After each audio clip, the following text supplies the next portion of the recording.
Bismillahirrahmanirrahim. Alhamdulillahirabbil alamin. Allahumma shalli wa sallim wa barik ala sayyidina Muhammadin. Amma ba'du. Assalamualaikum warahmatullahi wabarakatuh. Teman-teman yang dirahmati Allah, di episode sebelumnya tentang sunnah kita berhenti pada pembahasan ini, bahwa sunnah itu kita sepakat secara istilah dia seluruh hal yang dilakukan oleh Nabi Muhammad SAW, baik perkataan, perbuatan, pernyataan, sifat badan dan juga perilaku serta akhlaknya Nabi Muhammad SAW, itu kita namakan sunnah secara istilah.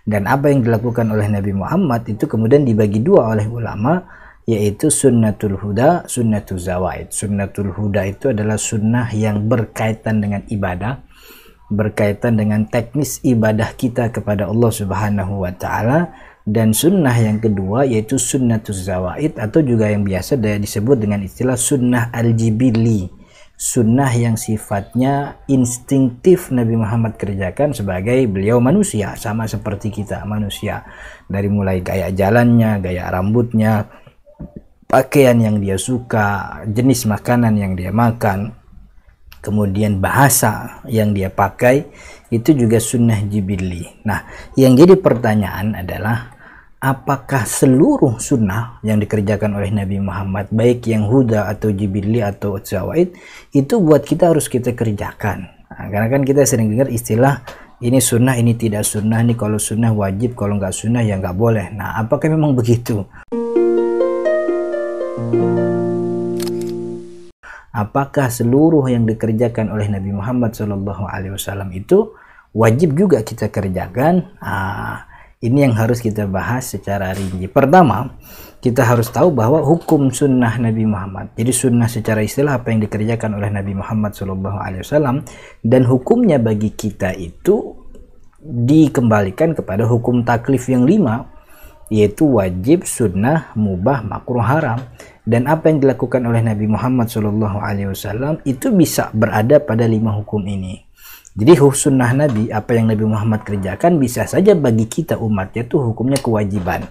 Yaitu kalau Nabi Muhammad kerjakan itu dalam rangka menjelaskan tentang apa yang memang menjadi kewajiban kita. Dan kewajiban itu ditetapkan oleh Allah melalui Al-Quran atau melalui sabda Nabi Muhammad sendiri. Nabi Muhammad mengucapkan sholat shollu kama ra'aitumuni usolli, kan gitu. Sholatlah kalian sebagaimana kalian melihat aku sholat. Nah, lalu Nabi Muhammad kerjakan sholat itu. Nah, yang dikerjakan oleh Nabi ini kan secara istilah itu sunnah. Nah, karena Nabi Muhammad kerjakan, tapi hukumnya bagi kita itu kewajiban. Karena Nabi Muhammad melakukan itu dalam rangka menjelaskan tentang teknis kewajiban. Maka apa yang dikerjakan oleh Nabi Muhammad itu menjadi kewajiban.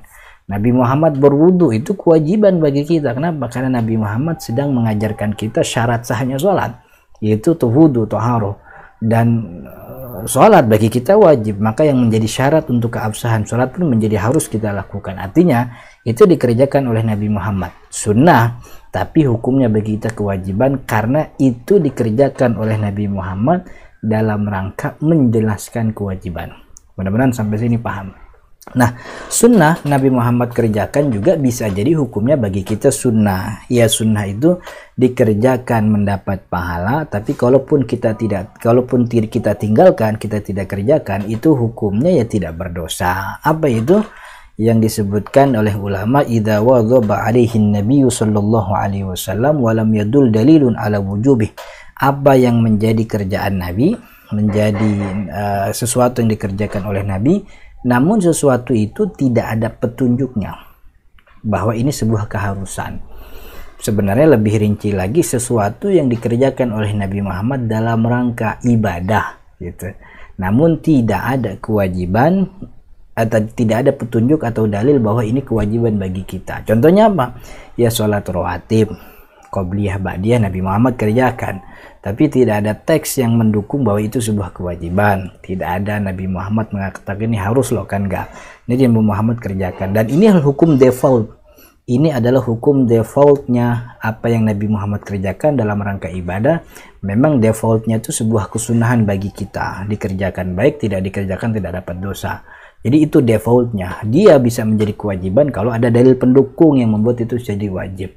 Nah, jadi hukum aslinya apa yang dikerjakan oleh Nabi Muhammad dalam rangka ibadah bagi kita hukumnya sunnah. Seperti sholat duha, bersedekah, puasa Daud, sutroh sholat dan sebagainya, itu hukumnya sunnah. Maka kita kerjakan, tentu ada pahala yang kita dapat, tapi kalaupun kita tinggalkan, kita tidak ada dosa, akan tetapi kita menyia-nyiakan kesempatan pahala yang mungkin kita bisa dapatkan. Itu hukum yang kedua, bahwa Nabi Muhammad kerjakan, bagi kita hukumnya sunnah. Nah, ada hukum yang ketiga, yaitu mubah. Bisa jadi apa yang dikerjakan oleh Nabi Muhammad dan itu sunnah secara istilah, tapi bagi kita hukumnya itu mubah, dikerjakan atau tidak dikerjakan tidak ada pahala dan juga tidak ada dosa. Apa yang dimaksud dengan sunnah hukumnya mubah? Ya sunnah zawaid, sunnah-sunnah Nabi yang Nabi Muhammad kerjakan sebagai instinktif, sebagai beliau itu manusia, sama sebagaimana kita, beliau manusia. Dari mulai gaya berjalannya Nabi, pakaiannya Nabi, makanan yang Nabi suka, gaya makannya, gaya tidurnya, berpakaiannya, rambut sisirannya, itu bahasa yang beliau pakai sallallahu alaihi wasallam, itu sunnah zawaid. Maka tidak ada keharusan kita untuk mengikuti itu, karena orang nggak mungkin dapat celaan syariat hanya gara-gara dia nggak pakai gamis. Orang nggak mungkin dapat celaan syariat hanya karena dia nggak pakai bahasa Arab dalam kesehariannya. Orang tidak mungkin mendapat celaan dari syariat hanya karena dia nggak suka makan kambing. Orang tidak mungkin mendapat celaan dari syariat hanya karena dia tidak berambut seperti rambutnya Nabi. Nah, itu Nabi Muhammad kerjakan sebagai instinktif, sebagai manusia. Jadi sunnah-sunnah jibili, sunnah yang Nabi Muhammad kerjakan sebagai beliau manusia, itu tidak ada ketetapan syariat bagi kita. Bahkan orang-orang kafir di Jazirah pun melakukan hal yang mungkin dilakukan oleh Nabi Muhammad. Begamisnya sama kan gitu, rambutnya sama, janggutnya juga sama, dan seterusnya. Ini sesuatu yang jibili yang Nabi Muhammad kerjakan sebagai beliau manusia. Tapi kata Imam Al-Ghazali, dan ini banyak yang menyebutkan, usuli para ahli usul, Imam Al-Ghazali, Imam Tajuddin As-Subki mengatakan bahwa walaupun hukumnya mubah, tapi kita tetap mendapat pahala jika ngikutin apa yang dikerjakan oleh Nabi Muhammad sebagai dia manusia. Yaitu pekerjaan yang dikerjakan karena sebagai dia manusia, kita tetap dapat pahala itu, pahala sunnah, dengan catatan mengerjakannya pakai niat. Kalau tibang pakai gamis doang tanpa ada niat, ya orang-orang Arab juga pakai gamis. Bahkan nonton stadion, nonton konser, joget-joget di TikTok juga kan pakai gamis begitu. Jadi kalau cuman tibang pakai gamis belum dapat pahala, kecuali kalau diniatkan mengikuti Nabi Muhammad SAW.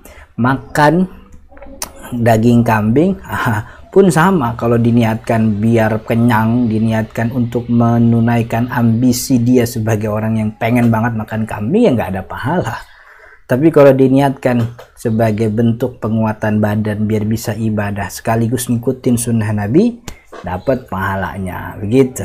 Jadi itu sunnah yang jibili, di dalamnya tetap ada pahala, cuman syaratnya dia harus niatin gitu. Karena kalau nggak diniatin, dia tidak beda dengan orang-orang yang punya budaya yang sama dengan Nabi Muhammad dalam hal berpakaian, dalam hal berjalan, dalam hal kesukaan makan dan seterusnya terus. Nah, kemudian Nabi Muhammad SAW beliau mengerjakan bisa jadi hukumnya makruh. Nah, ini penting gue diperhatikan, yaitu sesuatu yang Nabi Muhammad kerjakan padahal di waktu sebelumnya Nabi Muhammad melarang hal tersebut. Jadi pekerjaan ini dilakukan sebagai syarif. Syarif itu pemaling. Makna keharaman menjadi kemakruhan. Jadi apa yang dilarang oleh Nabi Muhammad itu aslinya keharaman dalam rangka ibadah, keharaman. Nah, ketika Nabi Muhammad melakukan apa yang beliau larang sebelumnya, itu menunjukkan bahwa pekerjaan tersebut bukan keharaman. Nah, levelnya diturunkan atau dinaikkan menjadi sebuah kemakruhan. Kenapa? Karena Nabi Muhammad tidak mungkin mengerjakan yang haram, tapi Nabi Muhammad mungkin mengerjakan yang makruh sebagai bentuk penjelasan bahwa ini sesuatu yang boleh, cuman tidak dianjurkan terlalu sering gitu ya. Contohnya minum dalam keadaan berdiri. Nabi Muhammad dalam sabdanya pernah melarang, Nabi Muhammad pernah melarang kita, la yashrabanna ahadukum qa'ima. Janganlah kalian minum dalam keadaan berdiri. Itu larangan Nabi. Tapi dalam sebuah riwayat kita dapati bahwa Nabi Muhammad pernah minum dalam keadaan berdiri ketika haji wada. Apa yang dilakukan oleh Nabi Muhammad itu kan sunnah. Istilahnya sunnah. tapi itu hukumnya makruh bagi kita gitu. Kenapa? Karena minum dalam keadaan itu pernah dilarang, lalu kemudian Nabi Muhammad kerjakan, dan Nabi Muhammad tidak mungkin mengerjakan yang haram, tapi Nabi Muhammad mungkin mengerjakan yang makruh. Dan pekerjaan itu bagi Nabi Muhammad bukan kemakruhan, tapi justru kewajiban. Kenapa? Karena Nabi Muhammad mengerjakan itu sebagai bentuk menjelaskan hukum bagi kita. Jadi Nabi Muhammad minum berdiri itu bukan kemakruhan apalagi keharaman, justru kewajiban bagi beliau sebagai bentuk penjelasan kepada kita bahwa minum dalam keadaan berdiri itu boleh tapi tidak disukai. Anjurannya duduk, tidak disukai berdiri gitu. Dalam riwayat lain Nabi Muhammad SAW juga pernah mandi mandi sisa air mandi Sayyidah Aisyah. Padahal sebelumnya Nabi Muhammad pun melarang itu. Mandi air dari sisa air mandi istri atau pasangan kita itu sesuatu yang dimakruhkan, tidak disukai, tapi dibolehkan. Karena Nabi Muhammad SAW mengerjakan. Itu pekerjaan Nabi yang bagi kita ternyata hukumnya makruh. Nah, ada yang Nabi Muhammad kerjakan tapi bagi kita tuh hukumnya malah keharaman. Apa itu? Yaitu pekerjaan yang dikhususkan untuk Nabi Muhammad SAW, khusus untuk Nabi Muhammad saja, dan pekerjaan itu hakikatnya haram bagi umatnya. Ini yang disebut dengan istilah khususiyah. Jadi syariat ini melarang kita, tapi dikhususkan oleh Nabi Muhammad, dia diberi bolehan. Salah satu contohnya apa? Nabi Muhammad menikah lebih dari 4. Syariat kita melarang itu, tapi dia dikhususkan untuk Nabi Muhammad.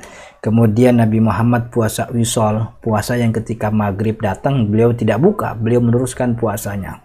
Itu haram bagi kita umatnya.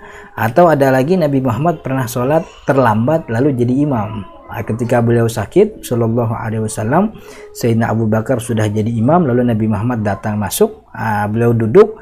Sayyidina Abu Bakar yang awal sudah jadi imam, kemudian dia mundur sejenak, mundur sedikit, jadi mubaligh, jadi penyampai suara. Karena suara Nabi yang di depan itu sedang dalam keadaan sakit, beliau tidak bisa bersuara terlalu keras, maka Sayyidina Abu Bakar yang awalnya jadi imam, dia mundur jadi mubaligh gitu. Dan itu khusus Nabi. Kita nggak mungkin tiba-tiba telat datang langsung jadi imam, nggak bisa. Itu khusus untuk Nabi Muhammad SAW. Terlebih lagi yang sifatnya mukjizat, itu juga kan kekhususan. Bahwa Nabi Muhammad mengobati orang dengan ludahnya, Nabi Muhammad keringatnya jadi minyak wangi, kan gitu. Maka kita tidak perlu bersusah payah untuk terapi, untuk tirakat, bagaimana biar bisa keringat kita jadi wangi kayak keringat Nabi. Nggak bakal mungkin. Itu memang kekhususan Nabi Muhammad SAW yang kalau kita kerjakan itu justru terlarang. Yaitu puasa wisol, nggak boleh kita. Jadi ternyata ada juga sunnah Nabi Muhammad SAW yang hukumnya terlarang bagi kita. Jadi itu teman-teman yang dirahmati Allah, bahwa sunnah yang Nabi Muhammad kerjakan itu hukumnya bagi kita dirincikan kepada 5 hukum taklif sesuai dengan kaidah hukum taklif itu sendiri. Maka jangan batasi syariat ini hanya dengan sunnah tidak sunnah, karena khazanah Islam jauh lebih luas daripada sunnah tidak sunnah itu sendiri. Hadanallahu wa iyyakum ajmain. Mudah-mudahan ada manfaatnya. Assalamualaikum warahmatullahi wabarakatuh.